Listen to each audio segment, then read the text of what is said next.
Hey guys, how's it going? So, it's been a while since Aoyama was released in My Hero One's Justice 2, and at this point, we can be pretty sure that there isn't going to be any more DLC for this game. So today, I thought we would talk about the future of the game, but before we do that, you should subscribe. If you do, All For One will come to your house and literally give you a quirk, any quirk you want, so don't forget to subscribe. Anyway, back to the video. The future of My Hero One's Justice 2 is an interesting topic to discuss. It's pretty much confirmed that we won't be getting any more character DLC since it has been so long since the last one. And if a third character pass was going to be announced, I feel like we would have heard something by now. But just because we won't be getting any more character DLC doesn't mean that the game will die, or that it's impossible for more DLC to get added at some point in the future. There are tons of arena fighters that haven't gotten DLC in years, and they still have an active player base. Storm 4, Jump Force, Pokken Tournament, hell, even the first My Hero One's Justice game somewhat still has an active player base. Just because a game doesn't get support from the developers anymore doesn't mean it will immediately die, and I feel like as a whole, My Hero One's Justice 2 was made good enough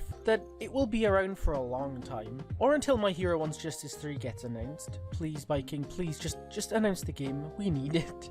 And one of the biggest reasons for this is the netcode. Say what you will about the game, but the netcode for My Hero One's Justice 2 is without question the best, and I mean this, the best netcode out of any arena fighter currently out there. And because of this, it makes online play very easy to get into. Whether you're a casual or a pro, you know that the netcode won't let you down. The next thing is that fighting games tend to last a lot longer than regular games, and a big part of that is due to how easy it is to just load up a game like My Hero One's Justice 2, have 2 or 3 matches or however many matches you want, and then just get off.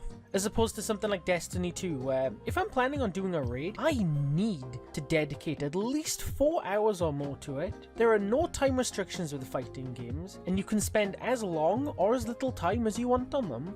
Another thing that will keep this game alive is that Bandai is actually being smart. With the first game, it came out at $60 and it stayed at $60, right up until My Hero One's Justice 2 was released. This game never went on sale, which meant not as many people would buy the game, and let's be honest, why would you spend $60 on a 3-year-old game? This is how I thought back in 2020 before My Hero One's Justice 2 was released. I saw that My Hero One's Justice existed and wanted to get it, but the fact that it never went on sale and was always $60 put me off buying it. Plus, I also looked into the DLC releases, and yeah, 18 days after launch, never updated again. Why would you spend a full $60 on that? But Bandai have learned from their mistakes. I noticed towards the end of the second character pass, My Hero One's Justice 2, the game itself, would show up pretty frequently in sales. Because of this, more people will buy the game since it's on offer. That also means that we will always have a new influx of players coming to the game. And this has been the case for a while now. Whenever My Hero One's Justice 2 is on sale,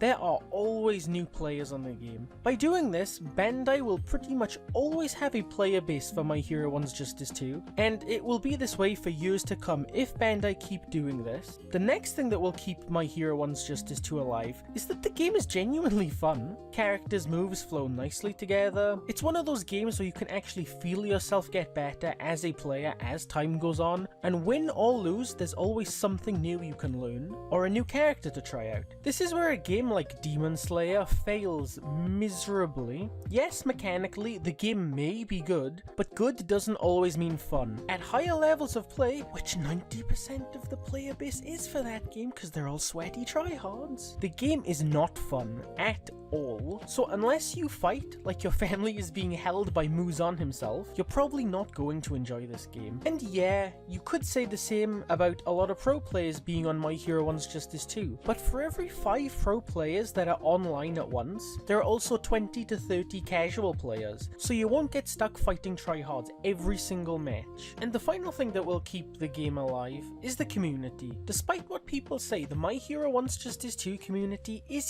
huge. The 28k people who follow it on Twitch, there's over 1,000 on the Reddit, 900 and something in the comp server on Discord. There's also the Remix mod server, which has like 1,500 people in it. So this isn't a small community, and with things like tournaments and events, the community can keep this game alive. Anyway, moving on to My Hero 1's Justice 2 going forward. I think that there is a very small chance that sometime in the future, we do start getting DLC for My Hero 1's Justice 2 again. Okay, so hear me out. Right now, Viking are working on My Hero Ultra Rumble. The game uses the same engine, the same animations, and the same character models as My Hero 1's Justice 2. So, if Viking/Bandai wanted to, in the future, they could always take characters or outfits from the Ultra Rumble, change a few things around, and add them to My Hero 1's Justice 2. And if not My Hero 1's Justice 2, they could 100% do this for My Hero 1's Justice 3. And while a third game isn't confirmed, there is a very good chance that we will get one, seeing as how well My Hero 1's Justice 2 sold. It would be stupid of them not to make it, since there's clearly an audience that wants this. But right now, Viking's main focus is Ultra Rumble, and then maybe when Season 6 the anime is over, and Ultra Rumble has been out for a while, Viking could start working on My Hero 1's Justice 3. Or hell, they could even be working on it right now. We would never know, since Viking are really weird when it comes to anything 1's Justice related. Aside from some interviews, and on Viking's official website, they have never publicly acknowledged the game. Not on their YouTube, not on their Twitch, and to me, that just seems really weird considering that it's one of their biggest games the company has ever worked on. But hey, Viking is Viking, I guess. So overall, I think that My Hero 1's Justice 2 will live on for a very long time, whether we get DLC in the future or not. The game already has an active community, and with the game being on sale a lot, it will just bring more players into the community. But let me know what you guys think down in the comments. Do you think the game will die? Do you think we will get any future DLC? Who do you think the future of My Hero 1's Justice 2 will be? Hope you enjoyed the video,